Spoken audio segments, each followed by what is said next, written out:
No one from my family showed up for my graduation. Not my wife, not my kids. They all chose to attend my brother's wedding instead. For years, I had poured every ounce of myself into finishing my degree, juggling late nights, part-time jobs, and the never-ending demands of being both a husband and a father. That graduation was supposed to be one of the proudest, most defining moments of my life. But as I scanned the crowded auditorium, searching desperately for familiar faces, all I found were strangers cheering for their own loved ones. My heart sank, but I forced a smile, refusing to let the emptiness steal my moment. When the ceremony finally ended, I checked my phone, hoping for a message from someone I loved. Nothing. No calls, no texts, no congratulations. Instead, my feed was flooded with pictures, my wife and kids all dressed up, laughing, posing happily at my younger brother's wedding.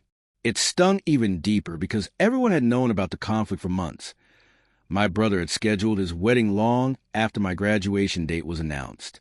Yet, no one seemed to care enough to pick my day over his. Driving home alone, I felt a swirling mix of anger, hurt, and disbelief. My wife had always said she supported my studies, even when it meant I was less present at family events. I thought she understood just how much this milestone meant to me. But seeing her radiant and joyful at the wedding while I sat alone in my cap and gown made me question everything I thought I knew. Was all my hard work invisible to them? Or did they simply not value it? That evening, I arrived at an empty house, the echo of laughter from the wedding videos playing cruelly in my mind. I heated up leftovers and sat in silence, torn between wanting to confront them and the instinct to swallow my pain. It wasn't just missing the ceremony. It was the message it sent. My achievement meant nothing compared to a party. When they finally came home late that night, my wife acted as if nothing had happened. Cheerfully, she asked how the graduation went, as if she hadn't abandoned me in the crowd. I gave her a short, guarded answer. My kids were sleepy and went straight to bed without even asking to see my diploma. The disconnect between us felt like a vast chasm I didn't know how to cross. The days that followed were even harder. Extended family members called to gush about the wedding, barely acknowledging my graduation. My mother sent a quick text, "Proud of you," but it felt like an afterthought, a fleeting gesture that couldn't mask the sting. I began avoiding social media because the wedding photos were everywhere, taunting reminders of what I had lost that day. At work, however, I found unexpected solace. My colleague surprised me with a small celebration, cake, balloons, and a card signed by everyone. That simple act of recognition meant more than anything for my family. It reminded me that appreciation often comes from the most unexpected places. One night, I finally told my wife how I felt. At first, she brushed it off, saying the wedding was a once-in-a-lifetime event and that my graduation was just a ceremony. Her words cut deeper than I anticipated. Just a ceremony.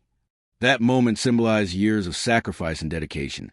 The sleepless nights studying until dawn, the weekends lost to textbooks instead of family outings, the financial strain we endured so I could reach this goal. She fell silent, perhaps finally grasping the weight of her choice, but she never apologized.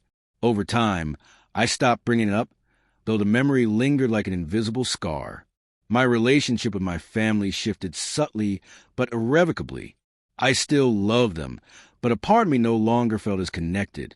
Instead, I poured my energy into my career and personal growth, learning that sometimes recognition must come from within. Months later, when I earned a promotion, I didn't rush to tell anyone at home. Instead, I celebrated quietly with colleagues and a few close friends. I had learned that the people who truly value your success are the ones who show up, not just for the big moments, but for the small ones too. Looking back, I realized my graduation wasn't ruined. It simply wasn't celebrated by the people I had hoped for. It became a lesson in managing expectations and cherishing those who genuinely support you. My diploma still hangs framed on my office wall, not as a reminder of the pain, but as proof to myself that I did it, even without their applause. Life moved on, but that day changed how I saw my family. Sometimes the people closest to you let you down, and sometimes you have to become your own biggest cheerleader. In the end, I walked across that stage alone, but I walked tall, and that I realized was enough.